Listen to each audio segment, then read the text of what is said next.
Hey all, Violet Looney here, and today for my Yad Day studies, I started my, I forgot what it's called now, Living the Wiccan Life class. Before I could start the class, I had to choose a mentor. So I went through the list of mentors that were taking new students, and I chose the one who I felt connected with me the most. So I requested to join her class and she accepted, and she has already sent me my first lesson, which I will be tested in 5 days. So each day what she has done is she has given me lesson 1. I'm working with the elements. So each day, the consciousness of all that is this week's core lesson. So each day I have to connect with each element in some way. So for example, I'll just read a little bit about each element that she's asked me to do. So for Earth, it says, for the Earth portion of this week's lesson, I want you to take some time every day to really see the objects around you, both at home and at work. And she goes on to, give examples of what she wants me to do.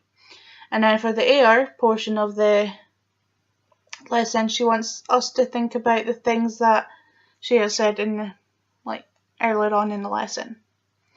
At least once a day, look at the objects around you and think what their consciousness would feel like. And again, she goes on to give examples of what she means by that. For fire, for the fire portion of the lesson, can't talk. She wants us to use our inner sense, or part of our psychic ability, to connect with the energy of our house, room by room. So she wants us to sit in each room and connect with the room as a whole, and then the objects around us individually, and just feel their energies. And then for water, she wants us to, she first of all talks about how the cycle of water, all water is one. So the water in the ocean evaporates into the clouds. To make clouds. And then with the temperature drop, that water becomes rain or snow or whatever. And then it either falls back into the ocean, into the earth to feed,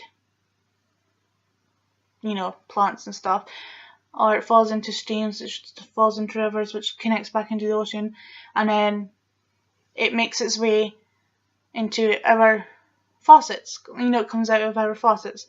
So all water is one. So she wants us to sit and imagine ourselves as a drop in the ocean.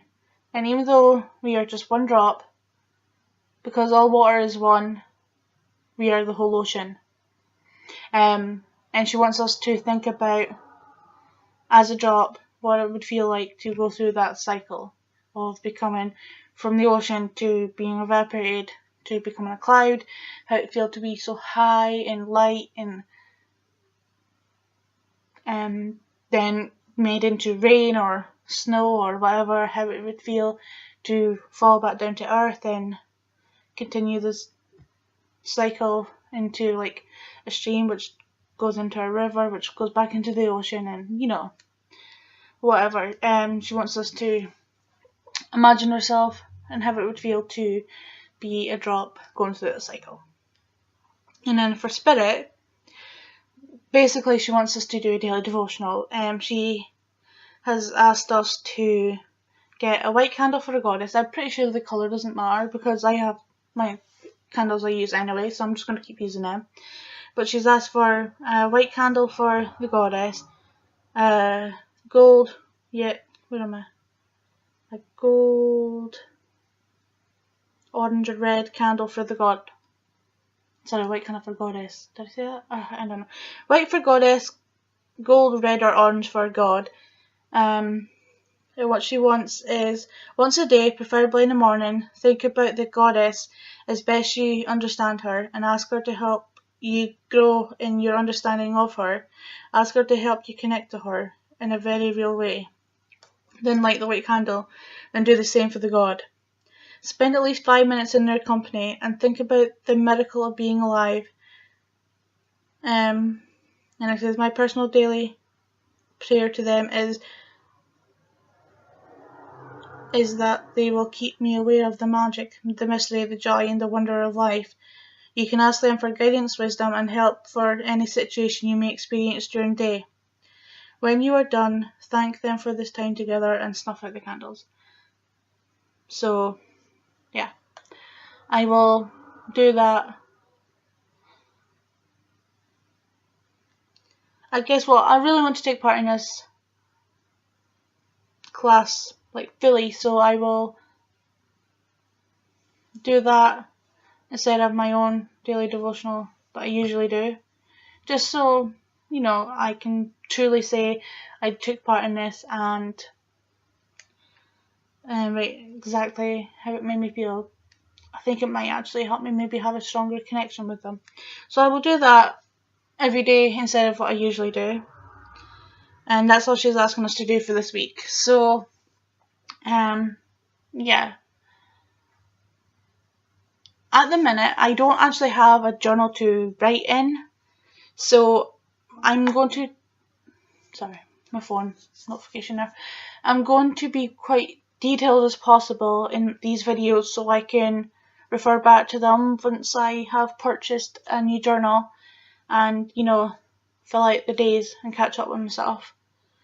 So I want to be as detailed as possible in my recordings of these here. So these here.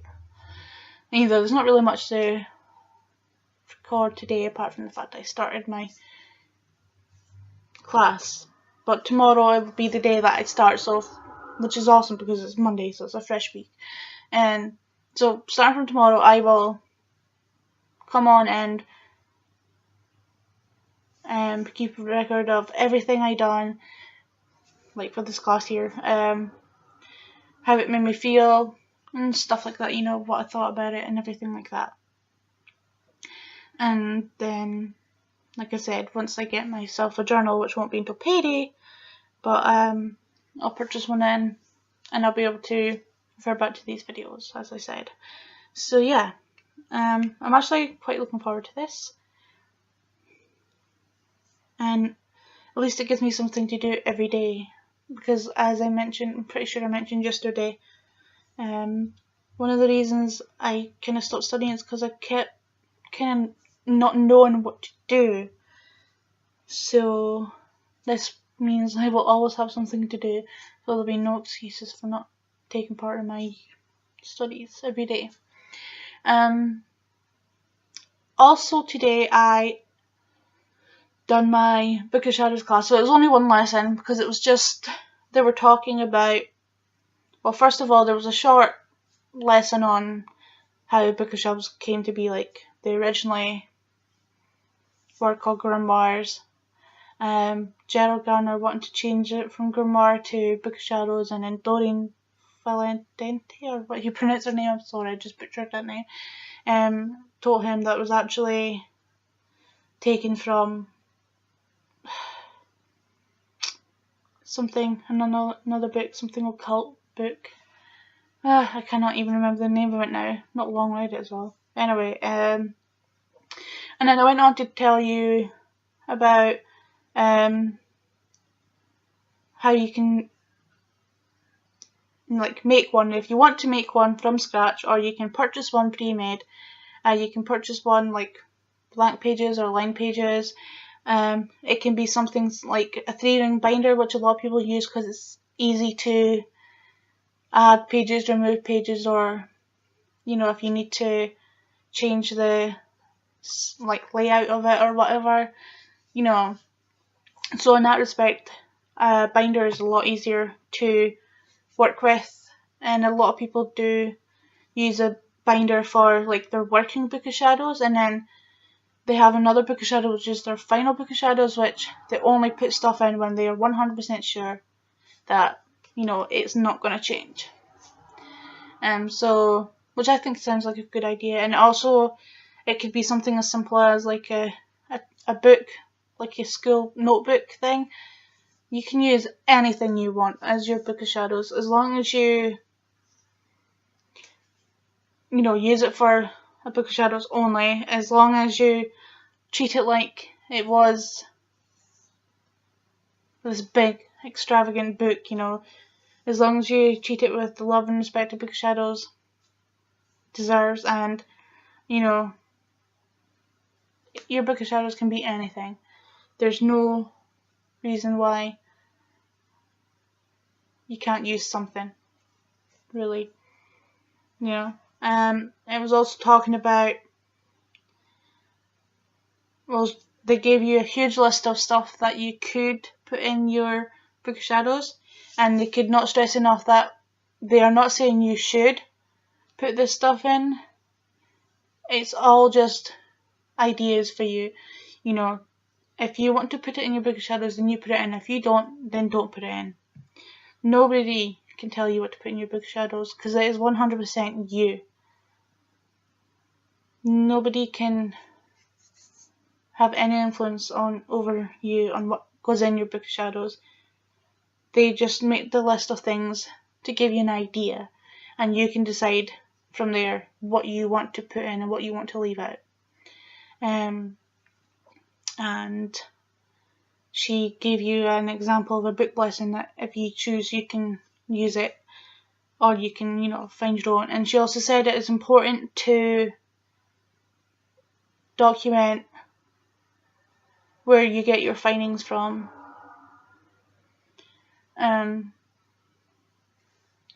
So say, for example, she said like she done a spell to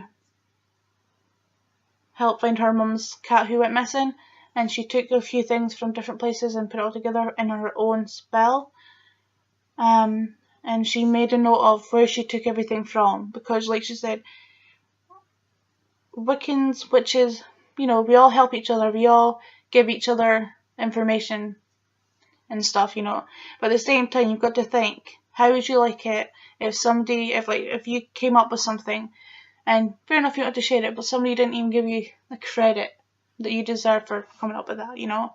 So you got to respect the fact that you are using someone else's words or whatever, you know, and be respectful and give them credit. And not only that, it's also for the fact that you might want to refer back to that. So it's always good to make a note of where you found it in the first place, in case you ever need to refer back to it or whatever. So yeah, that was today's lessons. I actually really enjoyed reading about the Book of Shadows. Like, I've started mine. I do have a Book of Shadows, but it is very, very simple and basic right now. And it was nice to read about how I can expand it and make it grow as I grow as a Wiccan and stuff, you know.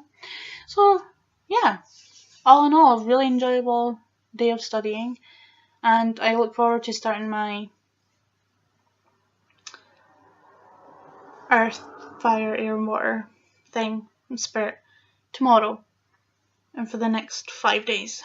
So until tomorrow, I will say thank you for watching, and until my next video, I hope you have a wonderful day or night, whatever is where you are, and blessed be.